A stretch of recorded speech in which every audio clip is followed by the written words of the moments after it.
Hello, everyone. Welcome back to The Podcast is Under Review, probably your favorite hockey podcast of all time. I'm Liam Green, joined by... Ryan Balsiver. And today we have a bunch more news to talk about, despite the fact, as some people may know, it's July, which is not usually a very busy month for hockey news. But there is some interesting developments that we need to get to. So the biggest news would be Stan Bowman, who last episode we talked about had just gotten reinstated, along with Quenneville and McIsaac. He is now the president of hockey operations and general manager for the Edmonton Oilers.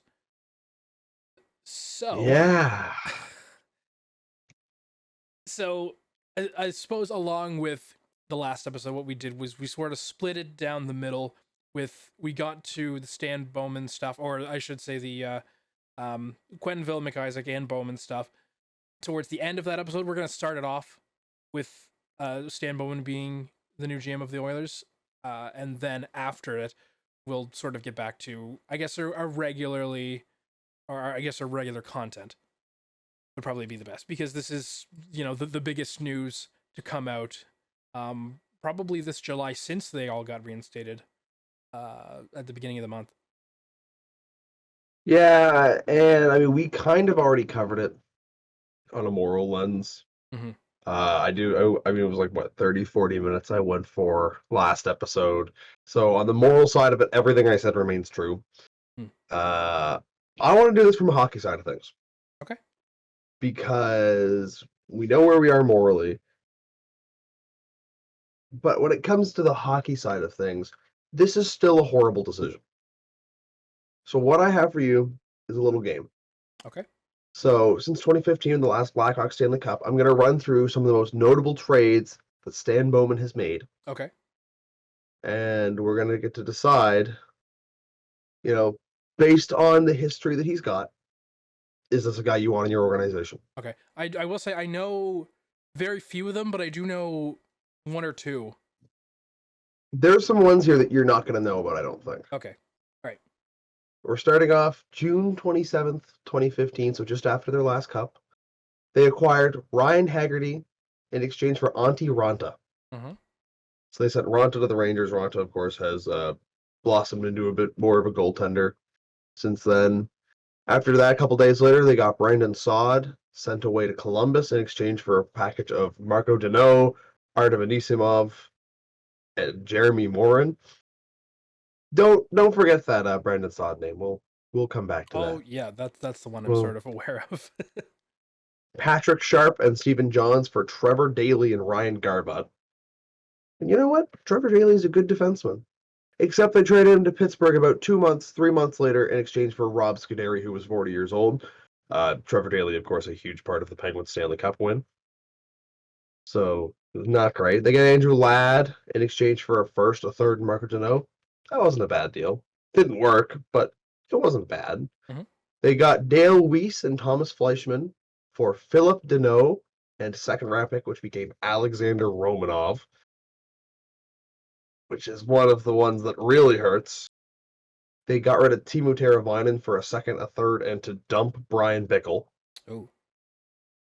Yeah, Teravainen's back in Chicago now. Yeah. Is that no harm, no foul, minus the several years he was a high-end player?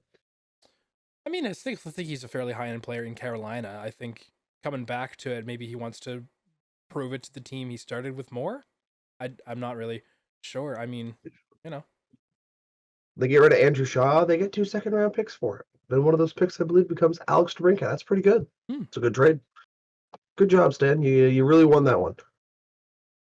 Surely this will not be the end of you doing that, and this is only the beginning, right? Yeah. But I mean, like, right out of that page, like, there's some rough ones there. Yeah, but I mean, trades, especially for picks, I will say, they're never a guarantee you're going to get anything good out of it, right? You're just trading for more capital. Player for player, you can sort of base that off their stats, but especially with picks, I mean, yes, he did get Alex DeBrincat. Was that planned? Possibly. They could have been scouting him for a while, but it's never a guarantee, right?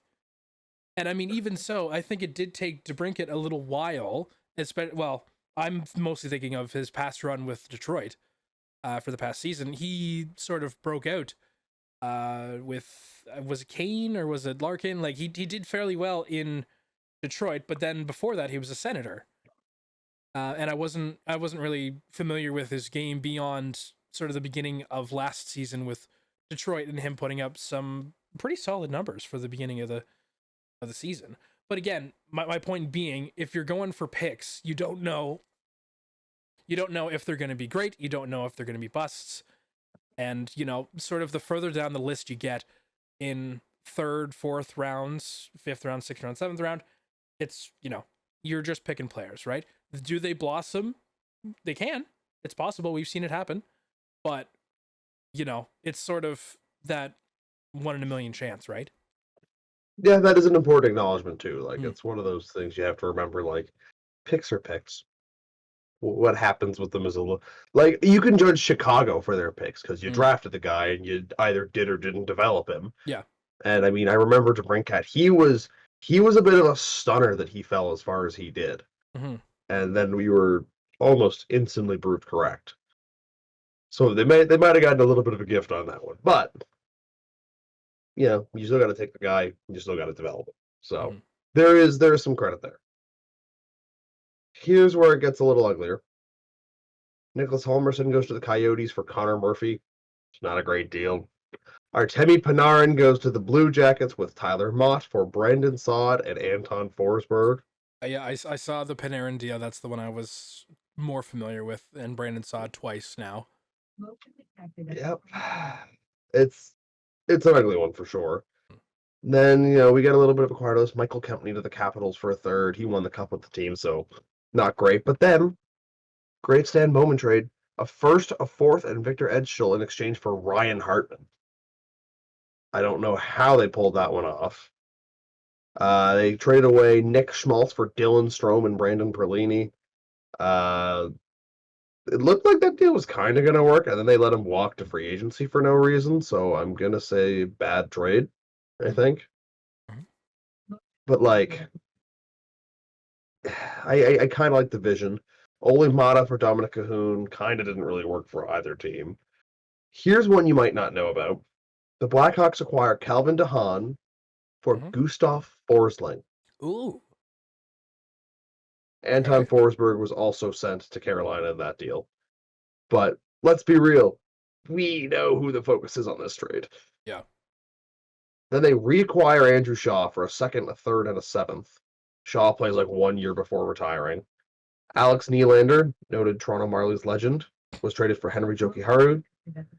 It's a fine enough trade, I guess. Then we get some quiet trades. Really not much is happening for a little bit. They traded away Robin Lehner for a second round pick, which, I mean, injuries aside, Robin Lehner went to Vegas and blossomed instantly. Yeah. But he was also a bit of a 1 year deal, so all right, like, I can kind of live with that one. Mm-hmm. They trade away Brendan Saad for Nikita Zadorov. Oh. Yeah, that one's not great either. They trade away Matthias Janmark for Nick DeSimone. Okay. Though, in fairness, they turn around and trade Nick DeSimone for a second and a third. Great Somehow. return. They trade away Duncan Keith for Caleb Jones and a third. Hey, that's not a bad trade. Then they acquire Seth Jones for a pick swap, Adam Boquist, who just got bought out, and a first round pick and a second round pick. Then they hand Seth Jones an 8-year deal worth $9 million per season. Oh. Marc-Andre Fleury gets acquired for free from Vegas. And then yeah. last but not least, Nikita Zadorov for a third round pick was the last deal that he made as a general manager. How many deals out of that list are good? Well, you picked up Marc-Andre Fleury for free.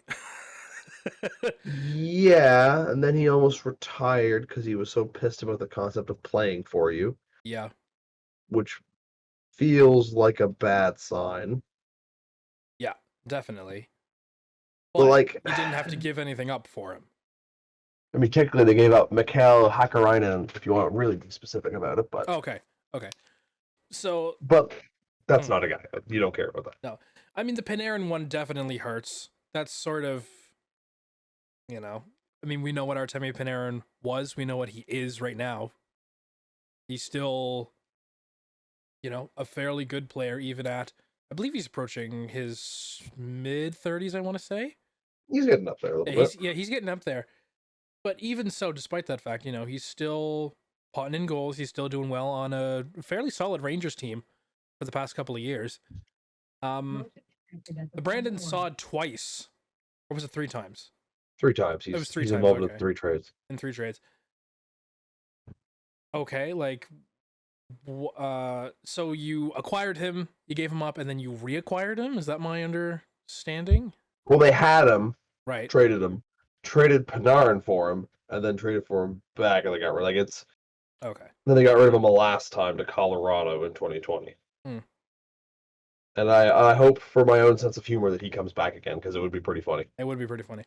I don't know. It just seems, I guess, maybe in his mind it'd be like, okay, well, we'll trade him away because he wasn't doing so hot, or it could just be a pure cap dump thing. I'm not sure how much Saad was making. I mean, they got a return for him. Yeah, so it's not a net loss per se, but you are sort of going back and forth on this one player in particular, right? It's not typically what you'd see from GMs.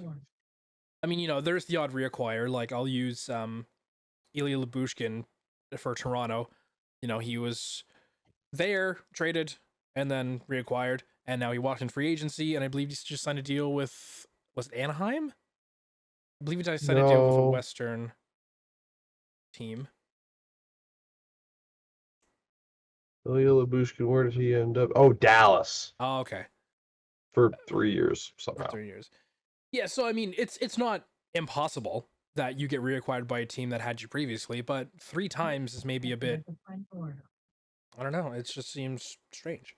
But again, it could just be a pure cap dump thing. I'm not sure how much he was making at each of those intervals. Maybe Chicago needed space, or maybe they needed to just I don't know. Or maybe he just really likes Brendan Saad. Maybe he loves his game. But enough to trade him away several times. Yeah. So those are a love-hate relationship. But I don't know. That's just the trades. That's not talking about the free agency. That's not talking about the poor contracts. Yeah. I don't understand how you look at that guy and think he's the piece you need to win. I get that Jackson didn't want the GM job. He's an infinitely better candidate.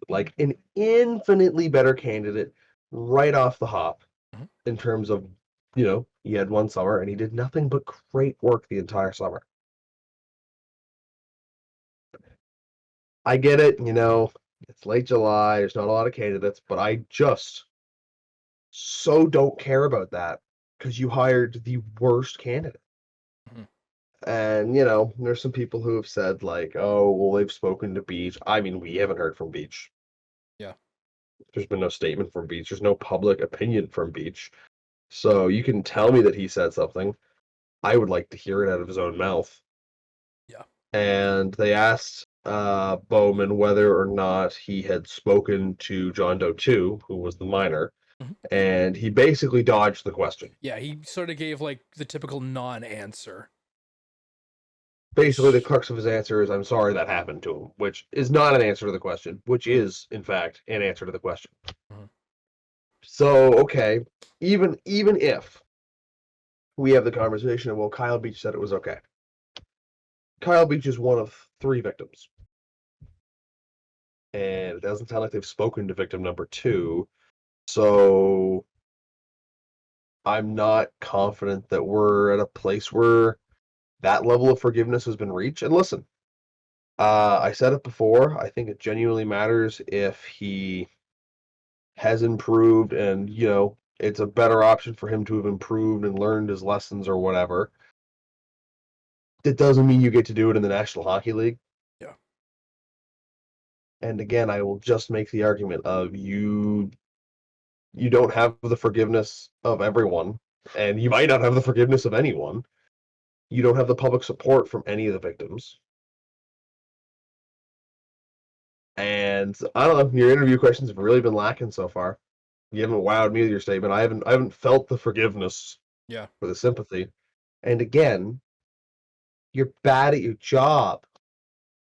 You're not a good National Hockey League GM. Mhm. So, to keep it simple, I don't know what we're doing here.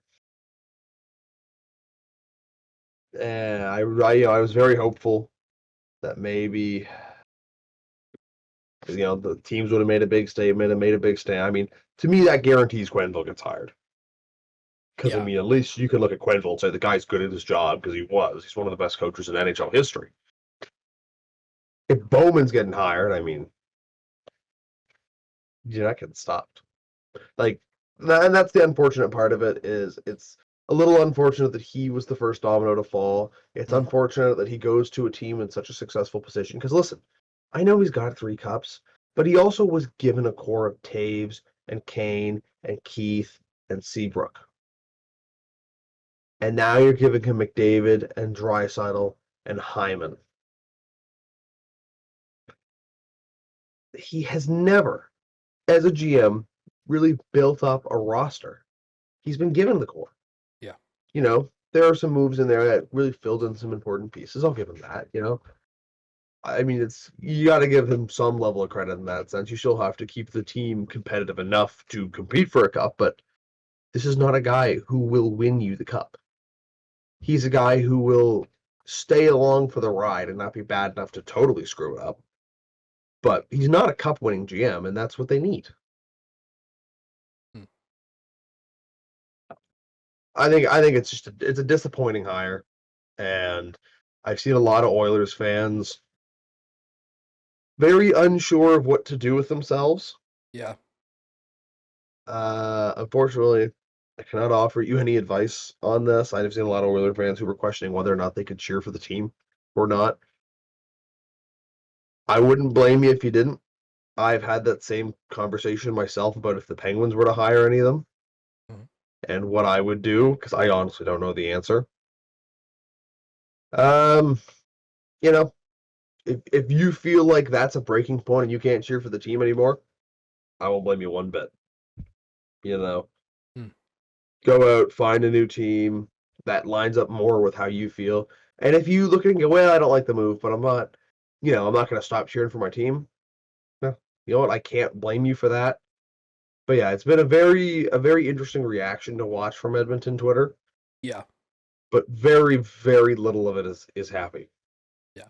And I mean, another point as well. It's not like the fans were consulted about this in the first place, right? They I mean, they they never are. No, they never are. They knew Ken Holland was sort of done with his tenure, which is a shame. Um, he didn't want it. He just didn't want it. There's not much you can do. So there's only one GM position that's open, and it just so happened that the NHL reinstated these three people. One of them happened to be an NHL GM who was probably looking for a job immediately after, right?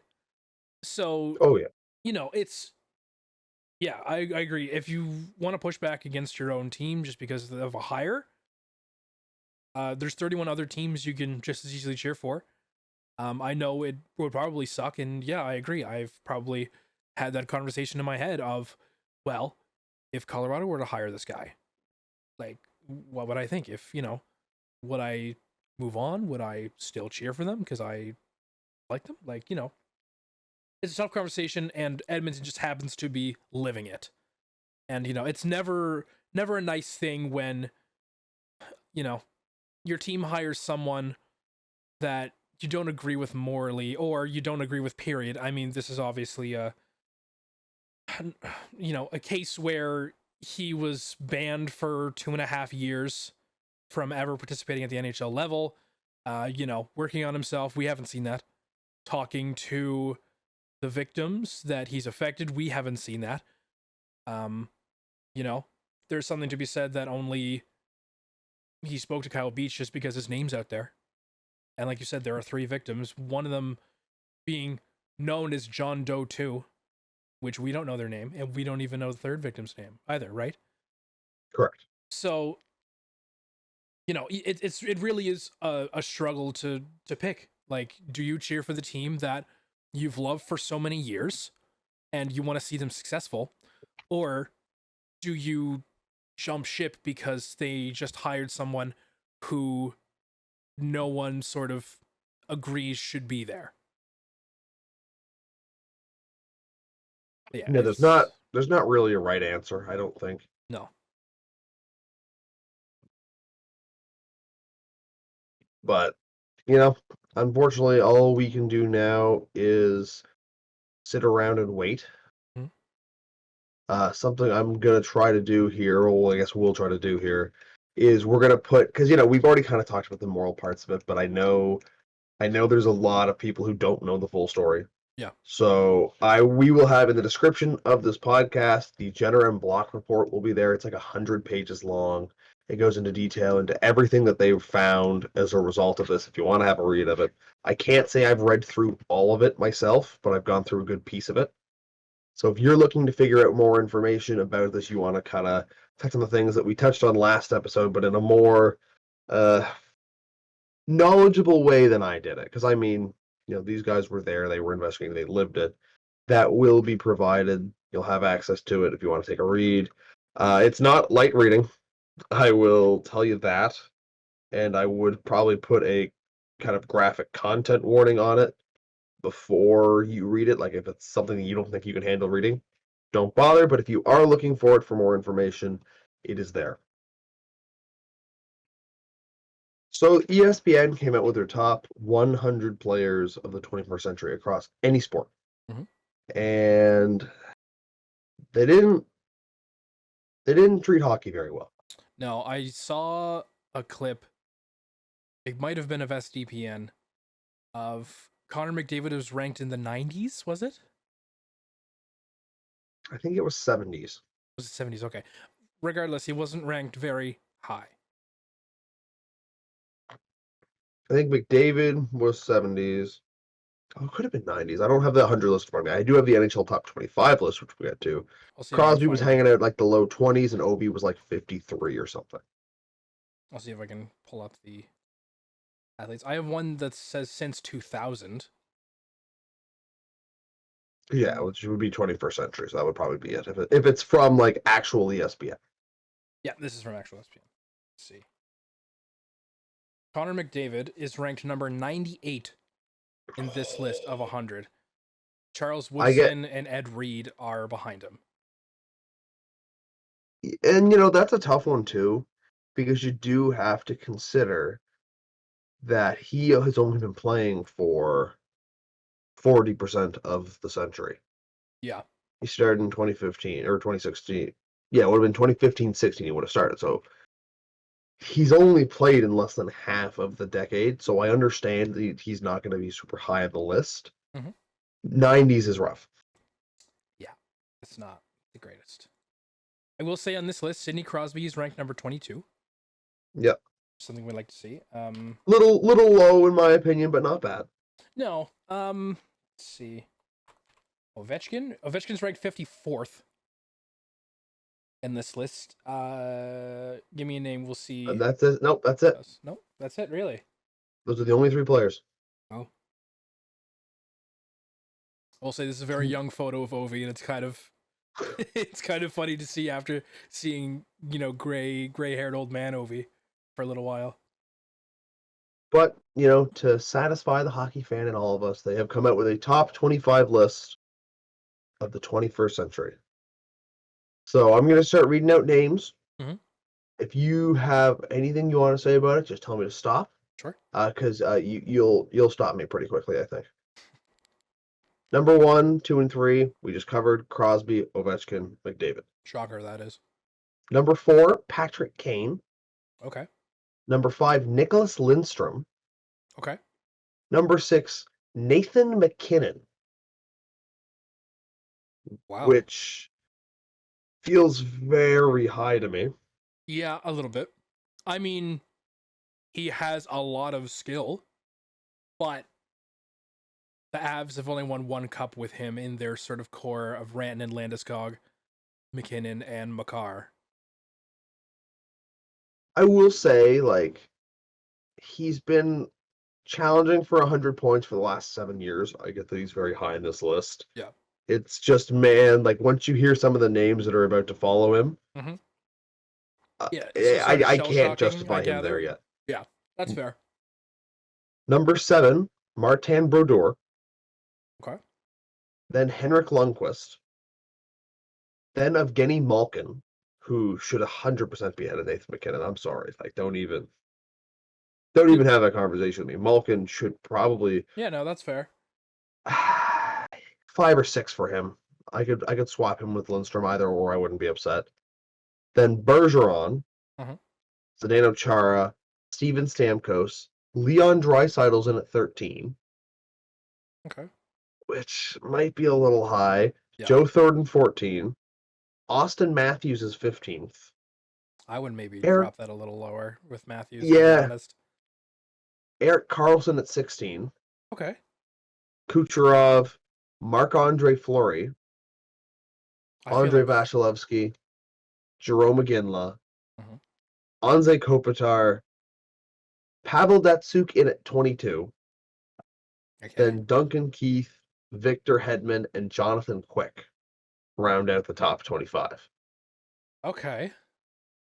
I mean, it's not a god awful list. I feel it's pretty solid for the most part. There's definitely some things I would change.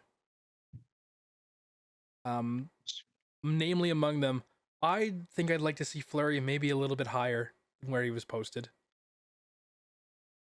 I think I disagree with you. Really? You got to remember, Fleury also was just horrific in the playoffs for about a half decade. Okay. He's both overhated and a little overrated at the same time. Mm-hmm. But I don't hate his position, to be honest.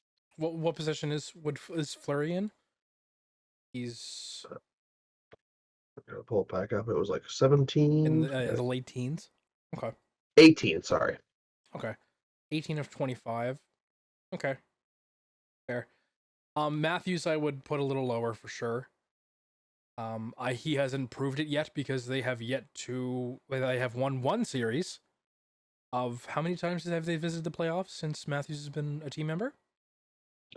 Would be, what, 2016, about 7 years, 7 to 8 7 years. years, and they've won one single series. Yep. Yeah, no, you have to. I mean, did you win a Rocket Richard? Sure. More than one. More than one, but I don't know.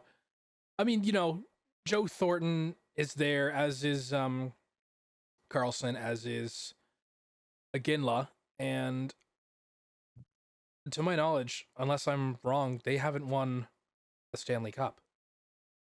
Is that what you're judging it on, though? I mean, it is ESPN. I'm not judging it solely based on that, but there's something to be said, right? I mean, it's called, or, at least it's marketed as the hardest trophy in sports, right? 7 games takes a toll on your body. Often after the fact, your whole team is just broken, battered, bruised, but you won the thing, right?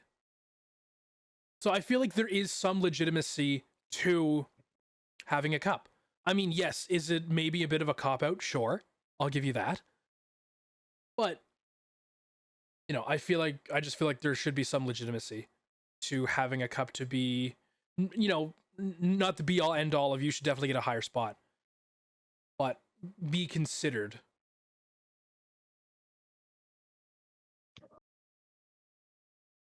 I'm trying to think. I'm trying to see who the highest player on this list is without a cup, besides the obvious one in Connor McDavid. Mhm. I mean, do it. Lundqvist at 8. Mhm. And I mean, I don't know how you can, like, are you saying you're bumping Lundqvist down from 8?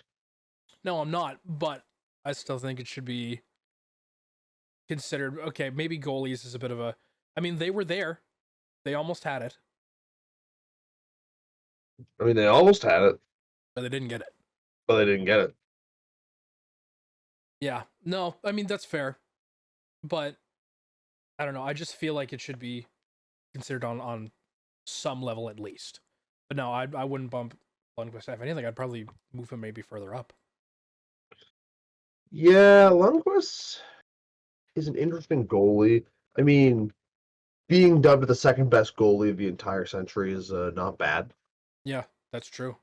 Behind a goalie that literally enforced a new rule to be made. And the interesting thing about Brodeur is too, you got to remember he played for most of the '90s too. Mhm. To show the fact that he was top 10 in the 2000s, or I guess 21st century is a better way to say it, and still had almost a decade of hockey before that. Yeah. Does go to show the run that guy was on. That guy won a cup before that century even started. Yeah. And then won two more. Also, just played an absurd amount of games. But, like, yeah, I mean, Lundqvist is, I think, where he's got to be. I mean, you look at a couple of the other guys that don't have cups on this list. There's not, I mean, McDavid, Draisaitl to me is still too high. Yeah. Jumbo Joe doesn't have a cup in a 14. It's a shame. There's actually a stretch of guys that don't have cups between 13 and 17. It's Draisaitl, Thornton, Matthews, Carlson. Hmm. But yeah, I mean, admittedly, like I don't look at this list and have a whole lot of problems. I mean, yeah, it's a fairly balanced list, all things considered. I might say Pavel Datsyuk is too low, Yep. and I think that's a bit more on talent than it is accomplishments, maybe. Mhm. In fairness, but I mean, if you're offering me Andrzej Kopitar or Pavel Datsyuk, I'm taking Datsyuk. Yep. I think I'm taking over Vasilevsky. Mhm. I don't know if I take him over again. Well, that's pretty close. Mm. I take him over Fleury. I probably take him over Kucherov, and I probably take him over Carlson. He could be 15th for me, and I would have no problem with that. Okay. 22nd feels a little low for him. Yeah. So I'll pose you this: are there any names do you think are worth honorable mentions? Maybe like number 26 and 27th. Like, just give two names you think should be added to this list that aren't any of the top 25. You know, that are Yeah. very close. So I think there's a sense of it. It kind of depends on how you grade it. Mhm. I think there's a couple guys that could have been there. I wonder about Zetterberg. I don't know if I quite have him in that conversation, but I don't think he's that far off from it. Mhm. Carey Price. Yeah. Carey Price feels like he should maybe be on this list. I guess here's a question: do you take him or do you take Jonathan Quick? Yeah. And that might be, Quick in the 25 slot as a goalie. That might have been the conversation. Mhm. Quick's got the cups, and he's got the legendary status among the United States goaltenders. Yeah. But is he a better goalie than Carey Price was? Mhm. But in saying that, he also has a longevity that Carey Price didn't have. That's true.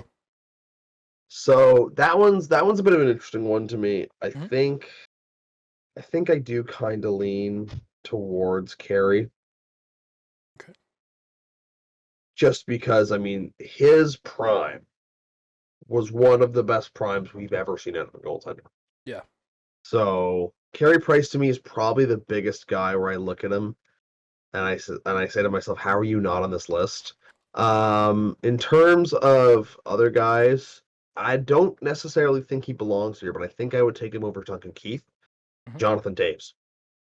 That's fair. I'm not upset with him being off the list by any means, but I feel like he is a better player than Duncan Keith was, and he did not make the cut. And I mean, obviously, he's got all the hardware, right? Like that's the thing too. Mhm. Is you're comparing the two players. Well, he's got all the hardware that Keith has, and I think he was a bit better of a player. So that's the other one that I look at and kind of go, huh. So Carey Price, Jonathan Toews are probably my two. Okay. Who do you got? Adding on to Jonathan Quick, I think I might have liked to see Drew Doughty.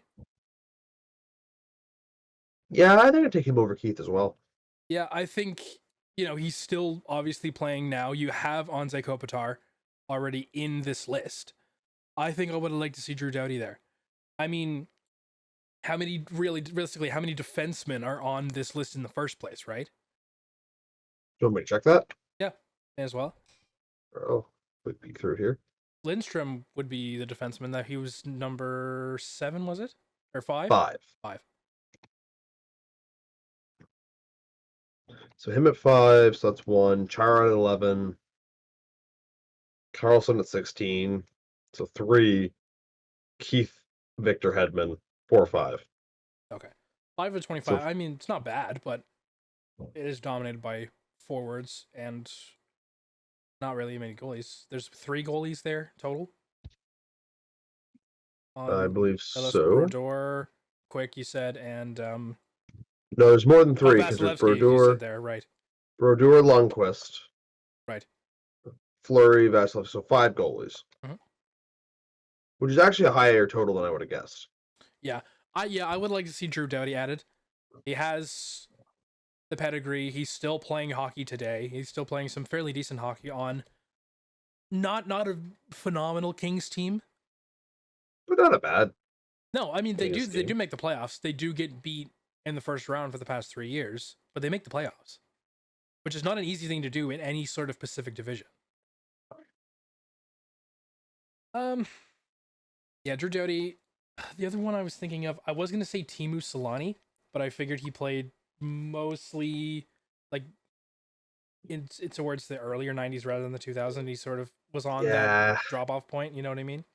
I considered him, but yeah, I think there was a little bit too much time that he spent in the 90s. Mm-hmm. Do you know who's an interesting couple of names that should be considered as well? Shoot. That I'm just thinking of now. Henrik and Daniel Sedin. Yep. Mm-hmm. I don't know. Here's the they're twins. You can just say, it's both of them. Both of them. That's fair. And I'll be like, yeah, okay. No one's gonna be like upset about that call. Like, I think that would be a valid argument. Even like Getzlaff and Perry. I was literally looking up Harry, and I was gonna say it might be funny, but yeah. Well, that guy in his prime was a monster, but I will accept that maybe his prime was a bit too short. Yeah. I will accept that maybe he didn't have the longevity of some of these guys and be okay with that. But man, I don't think you can completely leave him off the list. No. I mean, he is, nowadays, is he maybe more of a depth pick? Yeah, absolutely. But there is still some legitimate longevity to his career, and he's still probably got maybe a year or 2 left in him at a fairly high level. And my last nominee that I will put forward, Patrick Marleau. Patrick, yeah. I mean, the guy's played like 1,500 games in the 21st century. Mm-hmm. I think with him, maybe his prime wasn't explosive enough to compare to some of these guys. Yeah. Like, I don't know, does prime Patrick Marleau beat out prime Duncan Keith? You know what? As soon as I said it out loud, I kind of think it does. I really said it being like, no, I don't think so. And it left my mouth, and I'm like, yeah, that's actually probably pretty equal. Does it beat out prime Andrzej Kopitar? Yeah, it might actually. But that's not to diss Kopitar. I mean, he is one of the best defensive forwards in our generation. But I mean, Patrick Marleau was also a beast in his prime. Mm-hmm. Yeah, maybe that one is a little more questionable than I first thought it was. You talked yourself into it now. I've kind of talked myself into it. I think that's the hard part about the list, though, right? I mean, the first 5 aren't too bad. First 10's not bad. 11 to 20, you can kind of figure out the guys. You just got to figure out the order. After that, it is a crapshoot. Yeah. There is no, and that's the important thing, right? There's no correct answer. I'm sure someone heard the scenes and was like, no, not even close. Why would you say that? Mm-hmm. Or I'm sure there's someone right now thinking of a name, rolling their eyes because we didn't say their name. And if there was someone we missed, you can feel free to comment on anyone we missed. And no, Martin St. Louis is not worthy of the top 25. I love him dearly, but no, he's not. I love him dearly, but he's not worth it compared. Even like, he's an honorable mention, but he's not there. That's fair. I feel like that's one of the names you would have heard. Yeah, I'm just sort of looking through the previous draft lists and seeing if there's anyone that could be even remotely considered for it as well. I think we covered most of it though. Let's see. How do you feel about Letang? No, he's not there. No? Okay. Letang, I think Letang is one of the underrated defensemen of the generation. I really do. His game always had a bit too much flaw in it for me to give him that nod.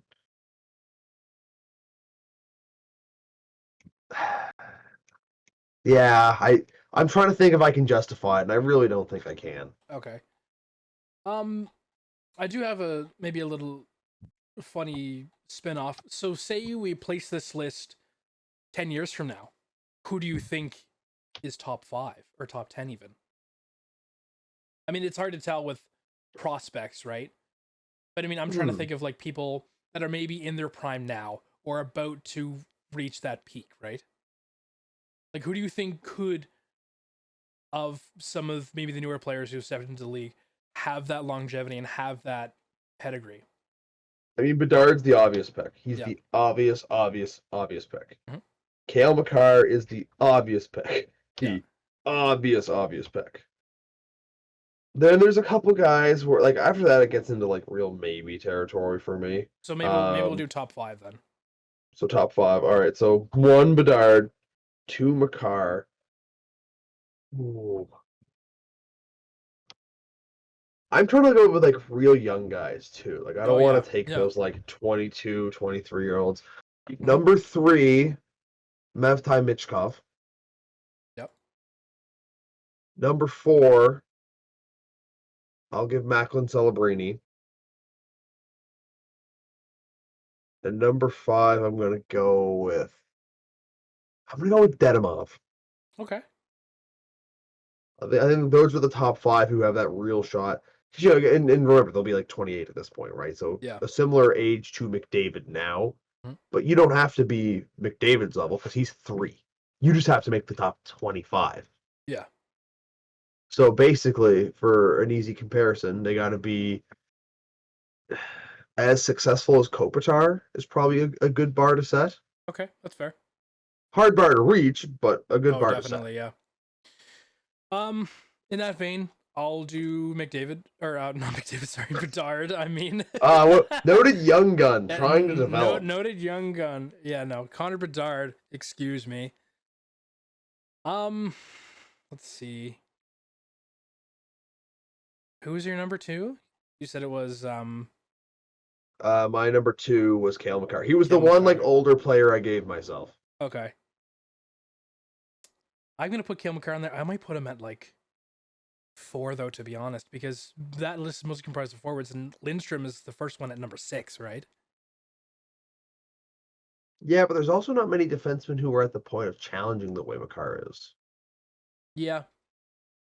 Like, that's the thing. I think there's also just more forward talent to go around. Because, I mean, other than him, the only 2 I think you can even have the conversation about, I think Fox is a little old for my liking for this conversation, and Quinn Hughes has to continue the pace that he was at. Yeah. I don't know if there's anyone else who I even put in the conversation to join this list. So I think there's part of that, too. Okay. Yeah, I'll put Bedard as my number 1. I'm going to say... I'm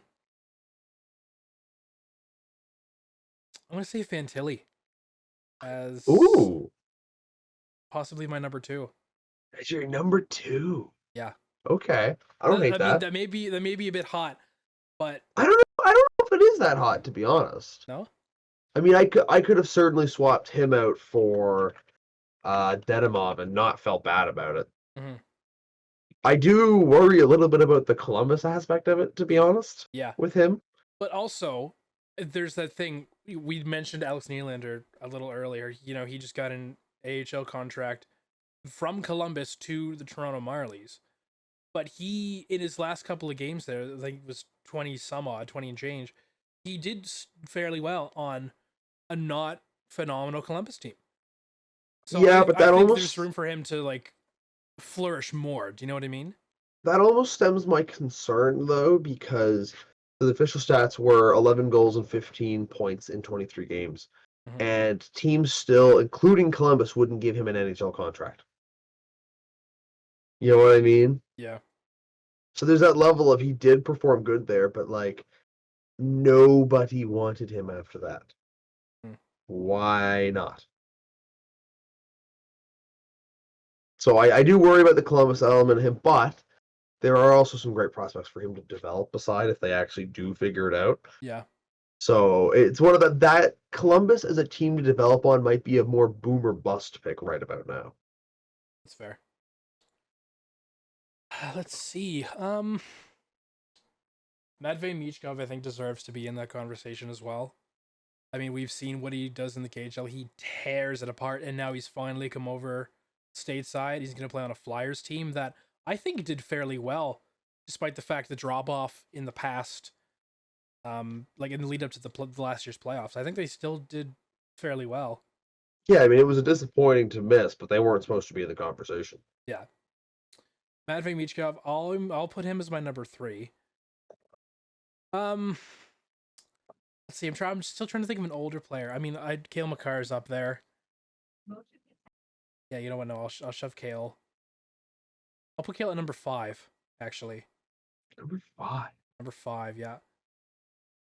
So you don't really think he will make the list, or? No, I think he'll make the list for sure, but I'm going based off of that Lindstrom was at number 6. That's sort of my sticking point. And these are top 5 NHL players of what would be 10 years from now, right?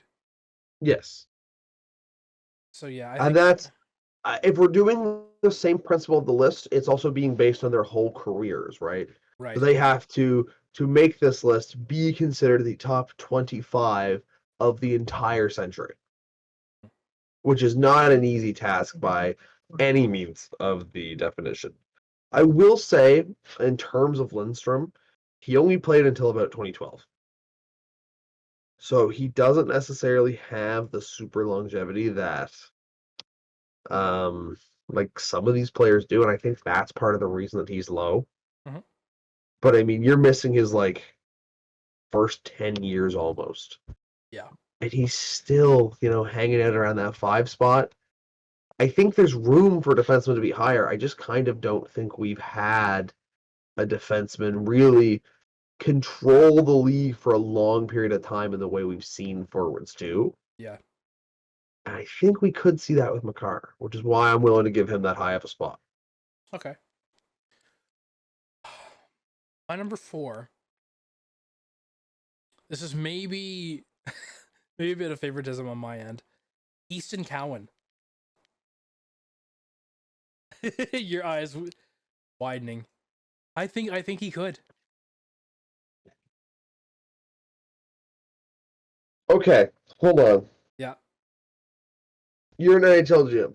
You're the Colorado Avalanche, right? Yeah. And they offer you a trade. In exchange for whatever, it doesn't matter. You get to choose between 2 players. Yeah. Cowan. Yeah. Or Macklin Celebrini. Yeah. And you're picking Cowan.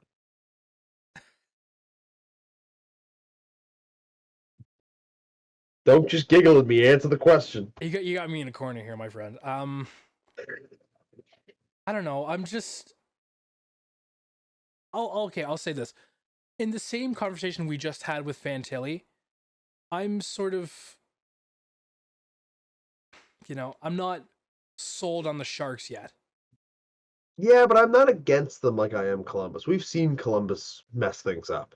Yeah. The Sharks are still kind of that early enough phase of the rebuild where like They can make they've mistakes, got they can crack Eklund. some few eggs. Yeah. So to me, that's kind of the difference between those 2 teams. Mm-hmm. But man, Cowan, you're that high on Cowan. Yeah, I mean, he was the point leader in the whole of the OHL. I mean, yes, this is the Ontario Hockey League, and it doesn't account for many other things. I was trying to consider someone from the Q that could make a legitimate push. There's no one there, I don't think, right now. No, yeah. Like, I think Dumay's got the boomer plus potential to do it. Mhm. but I think there's too much bust potential for him to make the top 5 list of who we expect to do. I don't think the QMJHL is in that sort of position right now. Yeah, no. We're not really pumping out any McKinnons, any Crosbys yet anymore. Caleb Denoye next year, though. Keep an eye on him, folks. Okay. Good, great player. Really good player, actually. So much fun to watch. And Flyers fans, he is Elliot Denoye's younger brother. Just saying. So if you want a family connection, actually don't draft him. I don't want you to have him. Stay away. Go away. I want you to have no part of it. I mean, we do know one person who would be ecstatic if the Flyers drafted him. You said Flyers, right? Yeah. Yeah. Me and you know one person. He doesn't know who Elliot Denoye is. No, he doesn't. Or Caleb Denoye. No, he doesn't. He's just a Flyers fan, but he's still a Flyers fan nonetheless. Anyhow, yeah, I'm still not 1,000% sold on the Sharks. I mean that's just me, and that's my opinion. And you're sold on the Leafs development? I'm not against the Leafs development necessarily, but yeah. When is the last player that they've drafted and developed into a star that was outside of the top 10? It was outside of the top 10? Yeah, because, I mean, you got to hit on the top 10 picks, especially because, like, the top 5 picks, for example. Like, I'm going to give a little more credence to Willie because, you know, he was, like, closer to the 10 mark. But, like, that's a top 10 pick. Like, those guys half the time have to develop themselves. Yeah. Cowan definitely needs some development. So, like, who's the last one? And that it could be any, pick 11 till the end of the draft. Who's the last one? Who's the last one? That's a fair point. 40 games of Joseph Woll? He's showing promise. I mean, I did say off the top that it may be a bit of favoritism. That's fine. That's fine. Fair enough. But I got to follow the logic on it, right? Oh yeah, no, that's. I mean, Matthew Nyes is like a third liner right now, so that's fine. Robertson's a third liner right now. Like they're good at developing players, but to be top 25 in the 21st century type of players, I mean,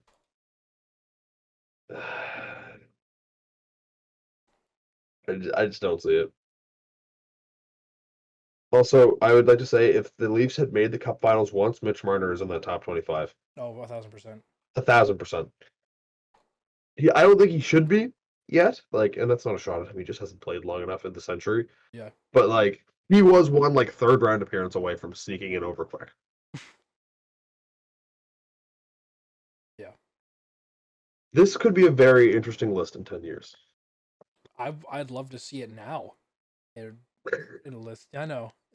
But just, throw them up on the screen. Yeah, throw them up on the screen 10 years later.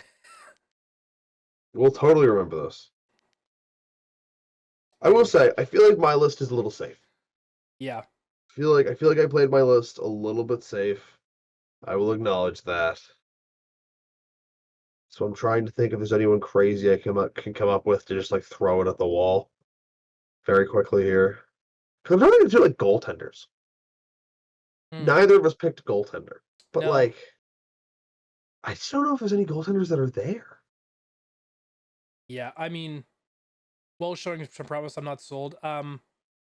Jesper Wallstead seems primed, as is Devin Levi, as is Dustin Wolf, but we have yet to see. I mean, Dustin Wolf we've seen more of. Devin Levi got spanked and was sent back. I know it's not exactly a great picture, but he seemed primed and ready to take over from UPL and didn't.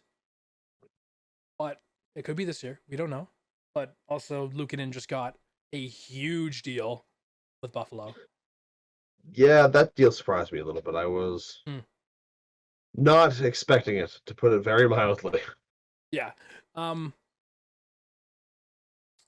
Yeah, we just haven't, goaltenders are so finicky like that, right? Like, it's been sort of established that there isn't really going to be any more long haul starting goaltender that can play your full 82 games, still kill it in the playoffs anymore, right? I think we've sort of seen the last of it with Fleury now becoming the second most winningest goaltender of all time. I think that's the cutoff point, right?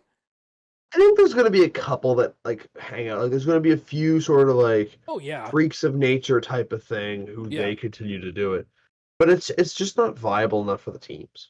yeah. I mean, you've seen Boston do the duo of Swayman and Olmark. It's a shame that that's broken up because I did like watching the goalie hugs. But, it's moving more to a tandem slash, a 3 rotation goalie system, right? And that's just sort of the way it's been developing because you don't want to, you know,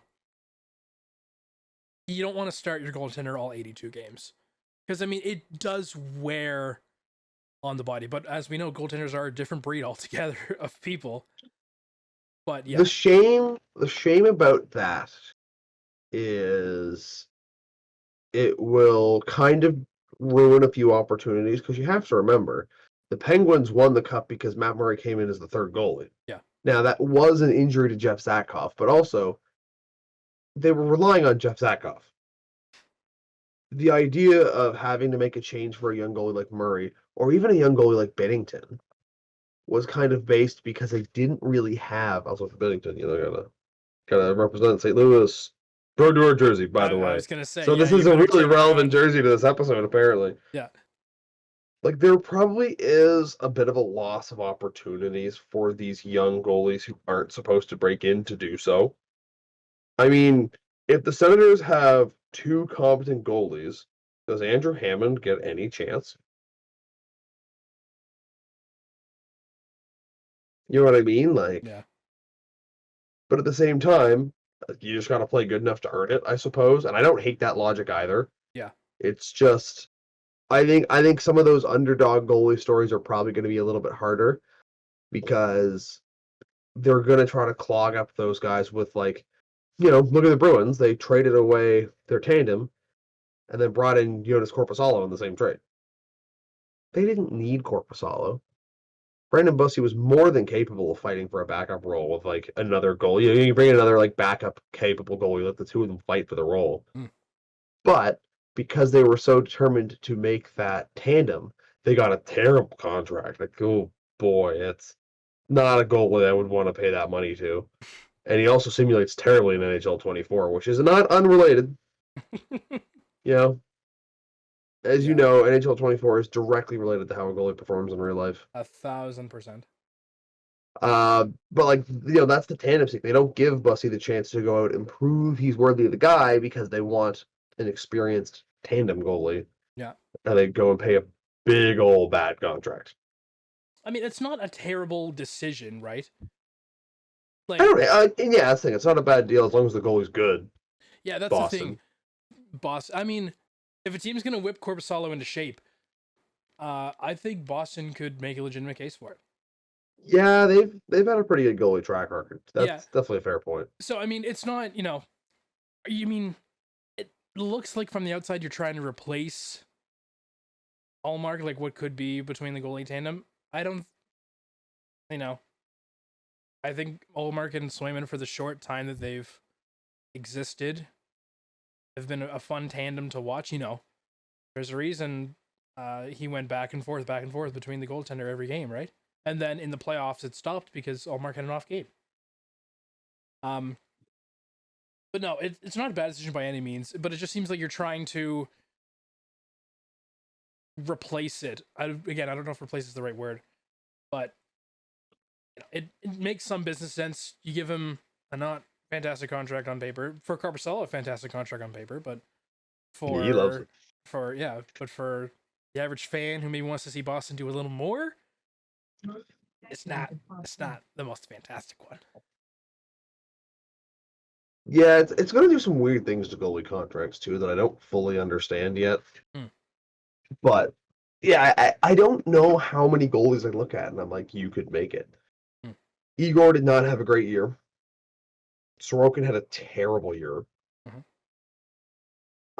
Saros and Hellebuyck have the talent for it, but I just don't think they have the pedigree for it.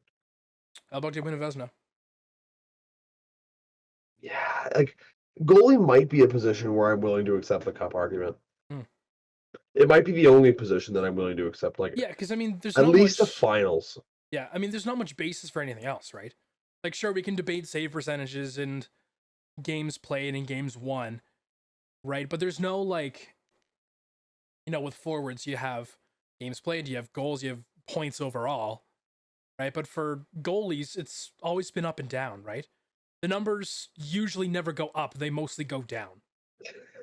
Is that? Do you think that's a fair way of putting it? No, I mean they kind of bounce back and forth. It depends on the goalie, Yeah, but I've seen there's a lot of goalies like Corpusal is a great example. His DB is one off year, one on year, one off year, one on year, just back to back. yeah.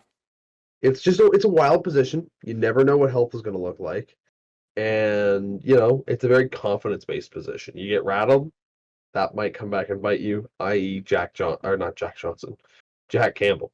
Mm-hmm. That guy was as on and off as you could ask for. Yeah. And he's been nothing but off since he got to Edmonton.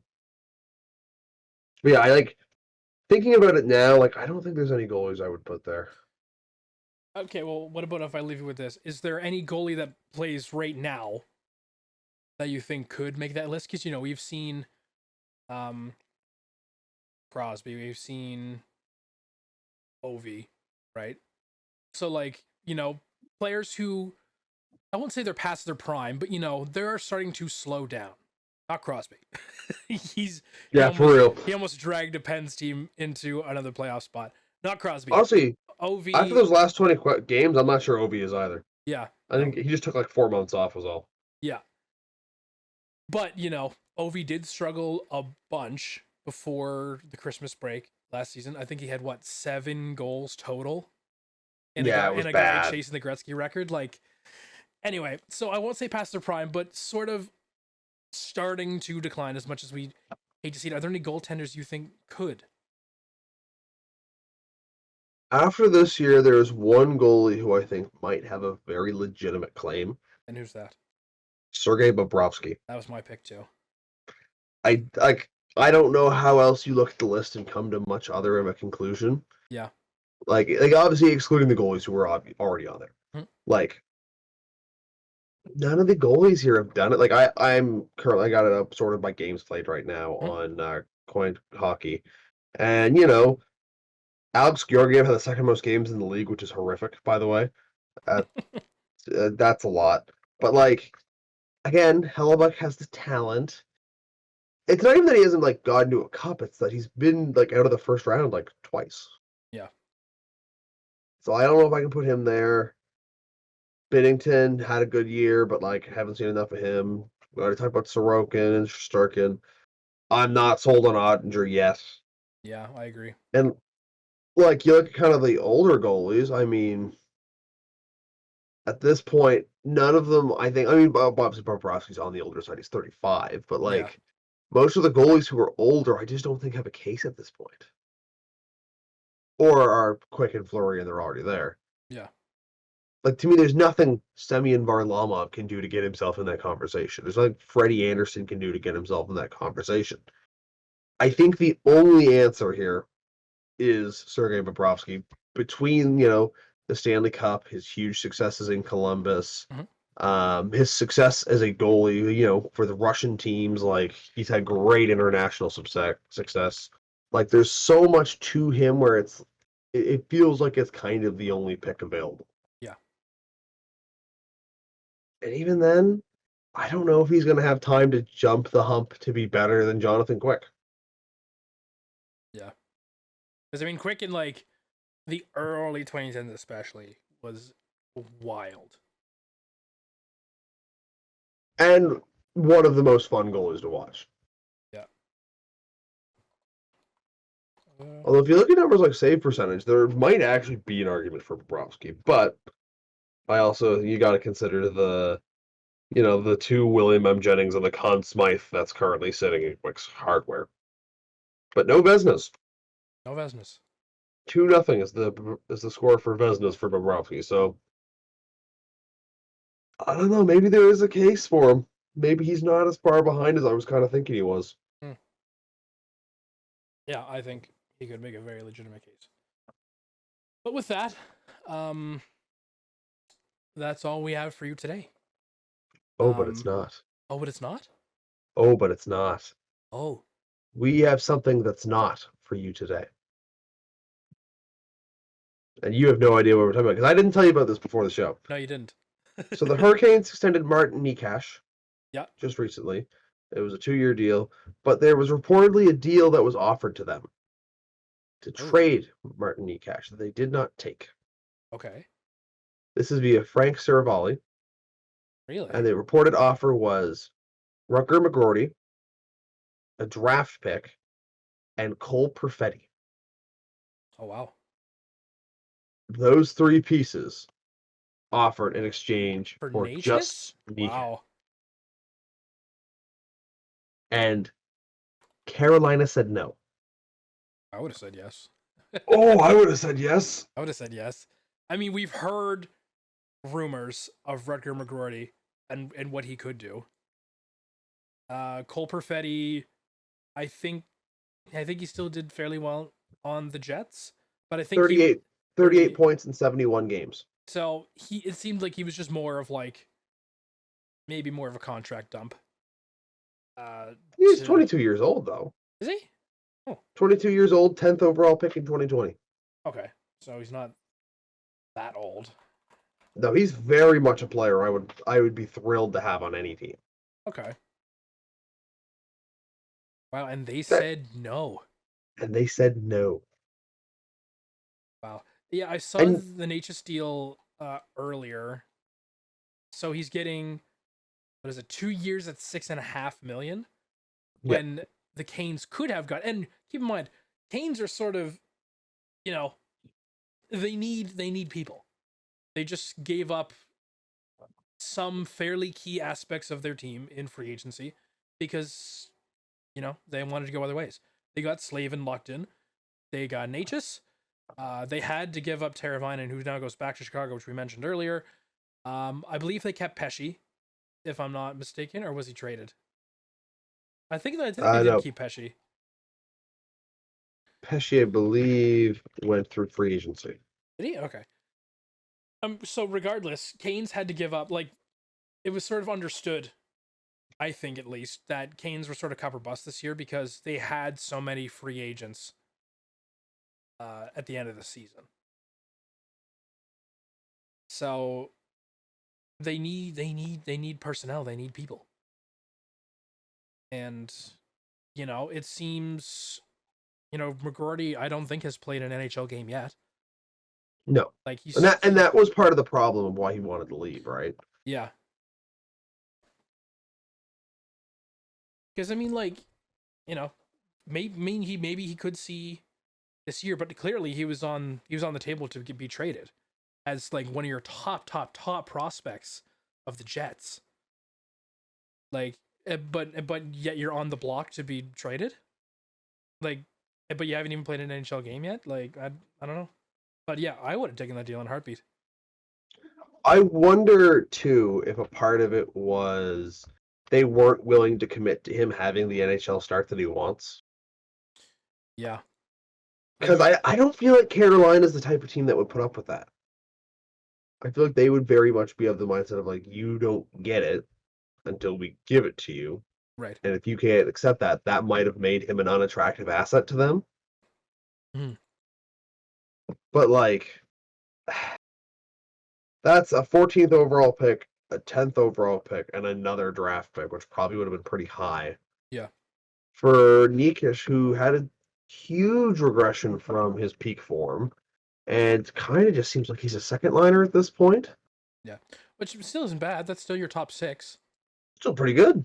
But I mean, 53 points down from 71, and those are the only 2 years he's topped 41 points. Although COVID and stuff obviously took a lot of games away, to be fair. And yeah, you can't blame regression on outside factors. So, as far as a deal that gets offered, to me that tells me the Hurricanes just were never going to trade him. That's what that tells me. Because my oh my, like, that is as much of an offer as I think you're ever going to get for that player. But they re-sign him.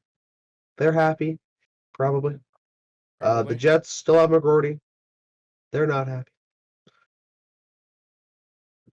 McGroarty's definitely not happy, No, God, no. but and you know, big offer, and you know, Cervelli reporting it, so I tend to trust it more than like Yeah. some of the other rumors you could expect. Will the Jets ever trade that guy? I do not know. Or will they Am I play getting? him? Could be.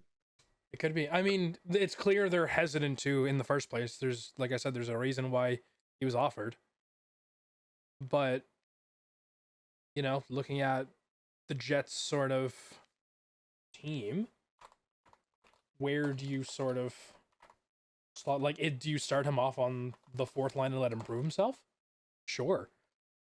But, like, you know, they're clearly not sold for a reason. There's a reason he hasn't played a game. Like, looking at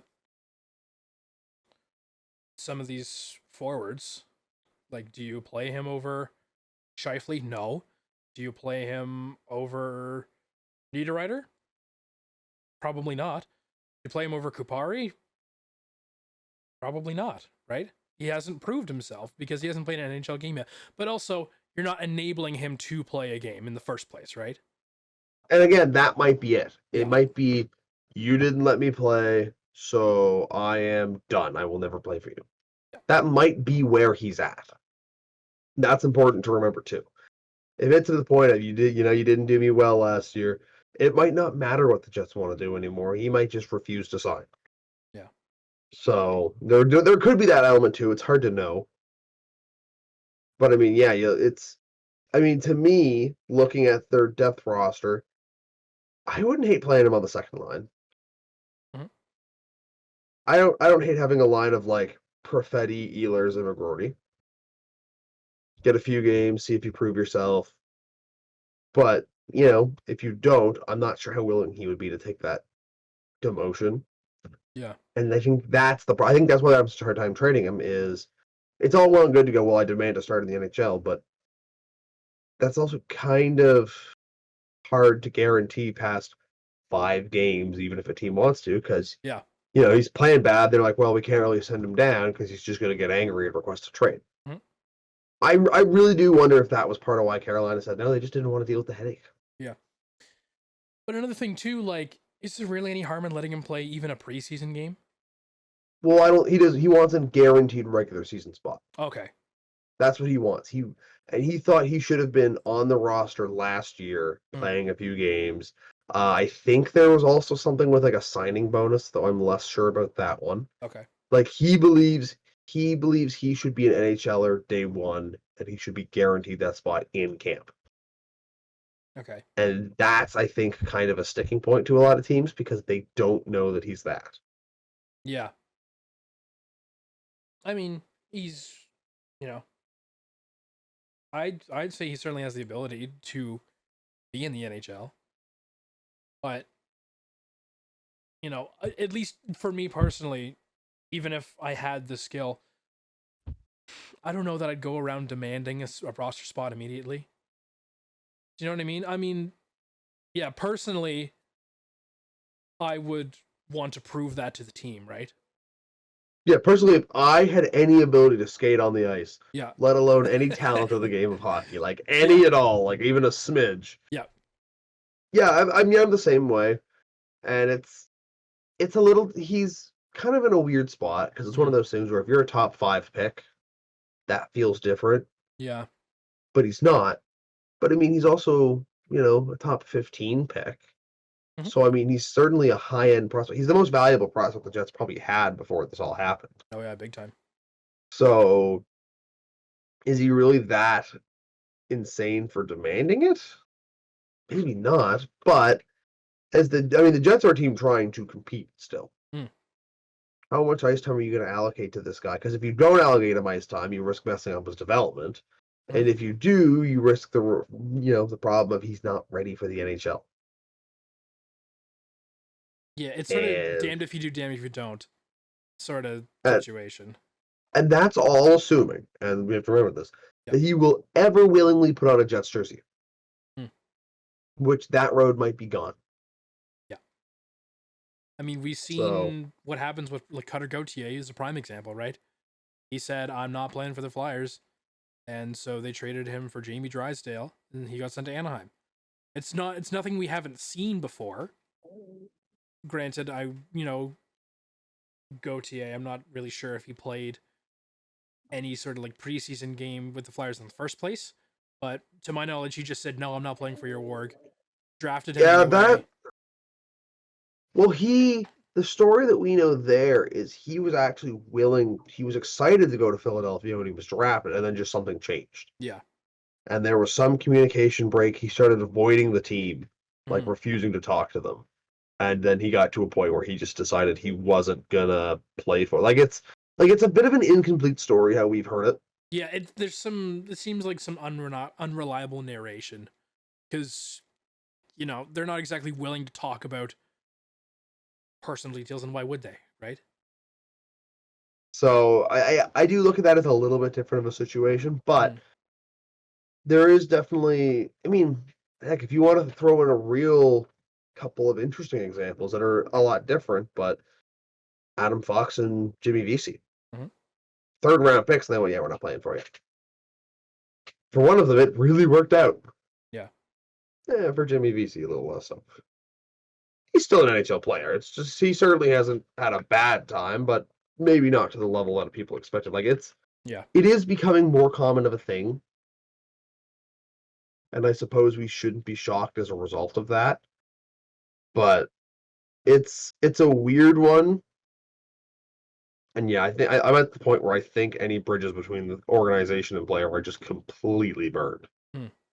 I think he has to go at this point. Okay, well, is that everything, or is there another surprise that I'm not aware about? Nah, that's everything. Yeah. Okay. I mean, maybe unless you do it again. No. Okay. I mean, so I think at that we'll leave it. Thank you for listening. Thank you for watching. Like we said, we talked about the biggest news, which we already covered morally, that being Stan Bowman, the new GM and president of hockey ops at the Oilers. Again, I mentioned this in the last episode. That's not normally our style of content that we sort of get into, but it was the biggest news out of what's been a fairly, drought of news in hockey. And that's just the summer. Regular season doesn't start until late September, early October. We picked a terrible time to start this podcast. We sure did, but we're making do. And the last little bit about the Bowman thing I'll point out is, remember, if you didn't hear me rant and rave about it, that is in the last episode. And the Jenner and Block report is in the description of this video. It's 107 pages. I will once again advise, it is going to have some contents that some people might find disturbing. So if you don't think you can handle it, that is completely okay. But if you want to learn more about it, it is there down below. You can go read into it. It's one heck of an informative document. I'll give them that. Yeah. So with that, we'll leave you. Again, thank you for listening. Thank you for watching. I've been Liam Green. I'm Ryan Pulsifer. And we will talk to you next time. Bye, everyone.